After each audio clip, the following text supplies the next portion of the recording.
Эми сиздер менен качан ето, качан эти боло турганын билип алабыз. Эгерде сүйлөм эки сөздөн ашык сөздөн тура турган болсо, экиден ашуун сөздөн тура турган болсо, анда этот деп коюлат. Же болбосо кыргыз тилинде ала турган болсок, мына бул деп көрсөтө турган болсок, муну бул деп көрсөтө турган болсок, ошондо этот деп коебуз да.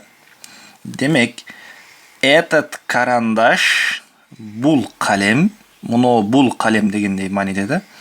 Бул калем, этот карандаш новый. Бул калем жаңы.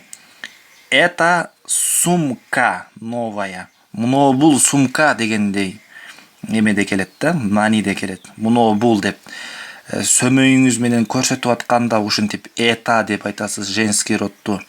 Это сумка, бул сумка новая, жаңы.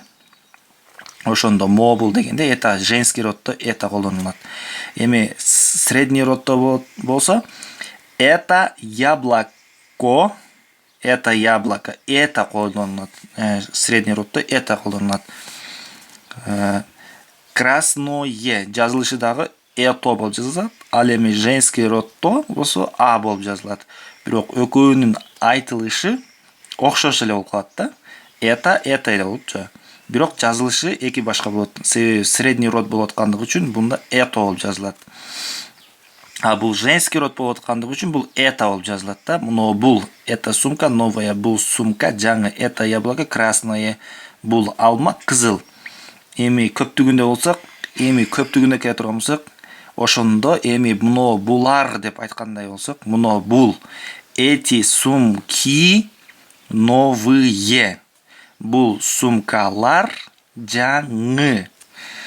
Мисал үчүн, эми бул жерде атайын кыргызча жазылган, эмне үчүн көптөгөн орус тилин үйрөнүүчүлөр ушул ичиндеги кыргызча ойлогон сөздөрүн орусчага которо алышпайт да. Ошон үчүн дагы биз буну кыргызчадан орусчага которо турган кылып жазганбыз китепти.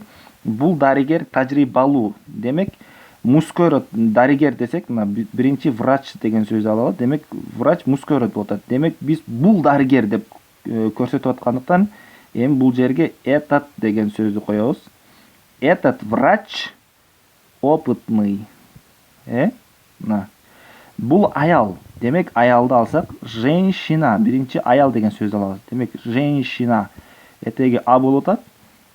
Женский род болуп атат. Демек, биз буга эмне деген коет экенбиз? Аны коебуз. Это женщина, жаш, молодая деп мына молодая это кетти, а бул жакта этот кетти. Эми бул орун таза.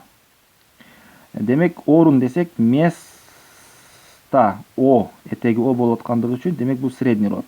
Демек, ошондо биз буга это деген сөздү коебуз. О менен жазылат. Көңүл буруңуздар.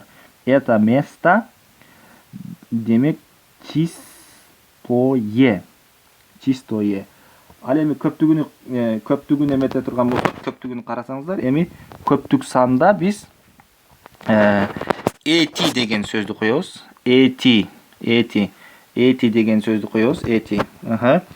Демек, китептер деп турат, Китептер деп турат. Мына книги, китептер десек, книги, бул китептер десек, муну бул китептер. Демек, эти книги новые. Көптүгүндө мына ушинтип эти деген сөздү колдонулат. Же болбосо мына экинчи сөздү деле алып коелу. Бул мамлекеттер бай. Демек, мамлекеттер десе государство. Демек, көптүк болуп атат. Демек, эти деген сөздү коебуз. Эти государства богатые деп. Богатые деген ушинтип көптүгүндө эти колдонулат. Урматтуу орус тилин үйрөнүүчүлөр, сиздер видеонун астында комментарий калтырыңыздар жана видео жаккан болсо сөзсүз лайк басып, биздин Аладдин Исламидинов каналыбызга каттала кетиңиздер. Анткени сиздерди дагы келечекте пайдалуу видеолор менен камсыз кылып турабыз. Саламатта калыңыздар.